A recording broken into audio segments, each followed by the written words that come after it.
Hey kids, do you ever worry about stuff? Maybe you worry about falling and scraping your knee. Or maybe you worry that you're going to fail your spelling test. Well, today we are going to learn about what Jesus said about worry and how we can fight it. It's easy to worry about things we need or want. We need a lot of things to survive. Things like water, shelter, and air to breathe. And some days we might get worried that we won't have any of those things. And sometimes we can worry about those things that we really want. Jesus taught that worrying doesn't help, not even one bit. Just think about it. If you're short, worrying isn't going to make you any taller. If you're hungry, worrying isn't going to make food magically appear. And if you're cold, worrying isn't going to make you any warmer.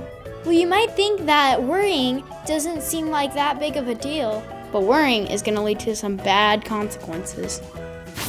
Worrying makes us try to get things without God's help. When we worry too much, we might think that we can do it all on our own.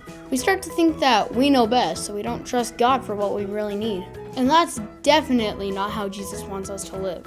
So kids, how can we fight worry?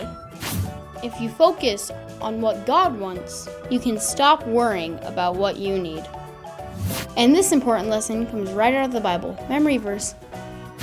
The thing you should want most is God's kingdom and doing what God wants. Then all these other things you need will be given to you. God knows exactly what we need, and He's going to make sure that we get it. Instead of spending our time worrying, we should focus on what God wants and trust Him to take care of what we need. So kids, next time you're worried about taking a spelling test or scraping your knee, remember this lesson.